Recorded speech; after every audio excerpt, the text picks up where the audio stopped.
Aujourd'hui, je t'offre une clé qui répond à la plupart des questions que tu as sur le Reiki.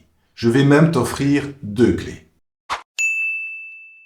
Bonjour, bienvenue sur La Voix de Sil. Je m'appelle Yves, maître Reiki et créateur du Sil Reiki. Alors voilà, ce que je vais t'offrir aujourd'hui, c'est en fait une image, une petite histoire qui va te permettre de mieux comprendre ce qu'est le Reiki et les guérisons énergétiques en général, et va mieux t'aider à répondre à toutes sortes de questions que tu puisses avoir sur le Reiki. Alors voilà, imagine une personne qui est enfermée dans une pièce, dans le noir, il n'y a pas de lampe, il n'y a pas de fenêtre, et la porte est fermée à clé. Et toi, quand tu envoies du Reiki à cette personne, que ce soit à distance, que ce soit en présentiel, ce que tu fais, c'est tu déverrouilles, donc tu viens avec une clé, et cette clé est le Reiki, et tu déverrouilles la porte. Attention, tu déverrouilles, tu n'ouvres pas la porte. Et c'est à la personne d'ouvrir la porte. Donc, à certains moments, quand la personne sait que la porte n'est plus fermée à clé, elle va ouvrir la porte et elle va laisser la lumière entrer. Et tu vois, le Reiki, c'est ça. Toutes les personnes, tout le monde reçoit la lumière divine, la lumière de la source. Tu l'appelles Dieu, tu l'appelles la source, tu l'appelles comme tu veux, mais tout le monde a droit à cette énergie, à cette lumière. C'est pas une question de droit, c'est comme ça, elle baigne tout le monde. Mais beaucoup de personnes ne reçoivent pas tout à fait cette lumière parce qu'elles sont bloquées, elles sont comme dans cette pièce fermée que je t'ai expliqué, et parfois elles veulent recevoir l'énergie. C'est pas une question qu'elles ne veulent pas, mais elles n'arrivent pas. Et alors elles demandent de l'aide, elles demandent « Je suis ici enfermée dans le noir, s'il vous plaît, aidez-moi ». Et donc, toi, tu viens avec le Reiki ou avec une autre forme d'énergie et tu déverrouilles la porte. Et tu vois, ça répond à une série de questions. Par exemple, est-ce que j'ai le droit d'envoyer du Reiki ou pas? J'en ai déjà parlé dans une autre vidéo. Eh bien, toi, tout ce que tu fais, c'est que tu tournes la clé dans la serrure, c'est tout. Est-ce que je peux envoyer du Reiki si je suis malade? Ben oui, toi, tu as simplement déverrouillé la clé. Tu peux être malade et déverrouiller, il n'y a pas de problème. Et tu vois, si tu penses à cette analogie, à cette métaphore que je viens de te raconter, eh bien, tu vas voir que si tu réfléchis un petit peu, tu trouves tout de suite une réponse à ta question. Parce qu'on nous parle souvent de résonance, de fréquence, qui rentre en résonance ou pas. Moi, j'aime beaucoup cette image-là, mais je vois qu'elle n'est pas parlante pour tout le monde. Tandis que la clé, c'est quelque chose qui est plus immédiat et plus facile à comprendre et à faire tout de suite un parallèle avec la question qu'on se pose et trouver une réponse. Je t'ai parlé, par exemple, encore un autre exemple de comment tu peux utiliser cette image pour répondre à une question. Je t'ai parlé dans une vidéo, je te disais quelle est la différence entre faire du Reiki traditionnel où tu es un canal et faire une autre méthode, comme par exemple le Sil Reiki ou certaines techniques de chamanisme où tu manipules l'énergie, où tu y mets surtout de l'intention. Dans le Sil Reiki, tu y mets de l'intention et de la visualisation.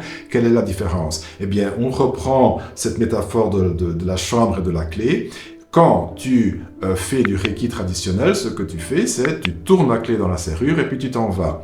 Quand tu fais du Sil Reiki, tu tournes la clé dans la serrure et tu dis à la personne « Hé, j'ai ouvert la porte, tu peux venir, la porte est déverrouillée, tu peux ouvrir la porte. » Tu vois, c'est un petit peu ça. Et alors à ce moment-là, la personne sait « Ah, la porte est ouverte » parce que parfois elle ne le sait pas.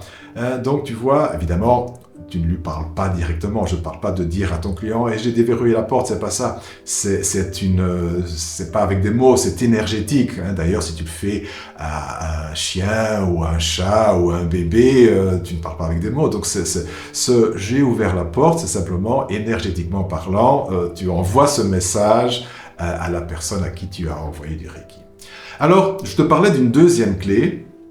Parce qu'une question qu'on me pose de plus en plus, c'est normal, on me dit « Mais oui Yves, mais tu parles beaucoup de Sil Reiki, quelle est la différence donc entre le Sil Reiki et le Reiki traditionnel ou même d'autres formes de guérison ?»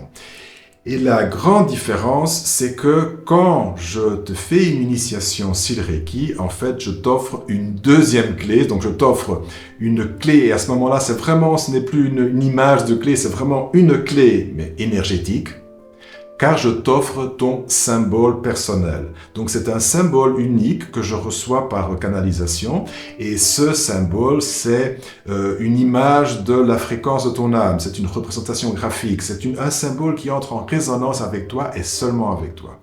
Et quand je t'initie, j'ai déverrouillé aussi à l'intérieur de toi quelque chose, hein, j'ai ouvert encore une porte. Et alors, si on reprend l'image de la pièce fermée dans le noir, eh bien, comment est-ce qu'on peut adapter le style Reiki à cette image? Voilà.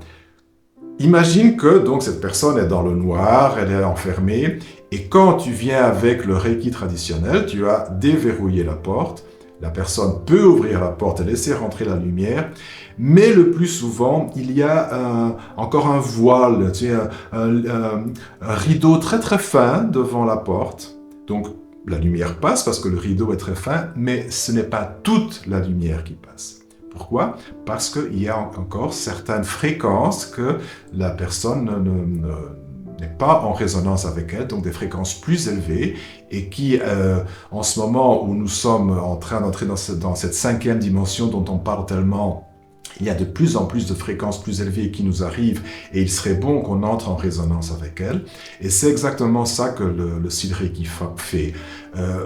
Il prend ce rideau, il écarte ce rideau, et il laisse plus de lumière entrer. Tu vois? Et la grande différence, en fait, c'est que quand tu fais du style Reiki, le style Reiki, il est conçu pour toi. Quand je te fais l'initiation, le but, c'est de te guérir toi et de te guérir à tous les niveaux, te guérir au niveau physique, au niveau mental, au niveau émotionnel et surtout au niveau spirituel pour que tu puisses recevoir ces nouvelles énergies et entrer en harmonie avec elles et en résonance avec elles et t'élever spirituellement. Et évidemment, tu peux aussi utiliser le style Reiki pour guérir, et je te conseille de le faire. Là, la différence, c'est que la personne à qui tu donnes du style Reiki, elle n'a pas été initiée au style Reiki. Donc, ce que tu fais, en fait, c'est que tu écartes un petit peu le rideau de la personne. Il y a un peu de ces nouvelles énergies qui rentrent. Ça fait en sorte que le style Reiki est quand même un peu plus efficace, ou même beaucoup, dans certains cas, et plus rapide dans certains cas aussi. Pour moi, dans tous les cas, jusqu'à maintenant, le style Reiki se montre plus efficace et plus rapide que le Reiki traditionnel. Mais l'idéal, ce serait évidemment que cette personne-là soit initiée pour que le rideau soit complètement ouvert. Et tu vois, donc, ça, c'est la grande différence qu'il y a entre le Reiki et le style Reiki.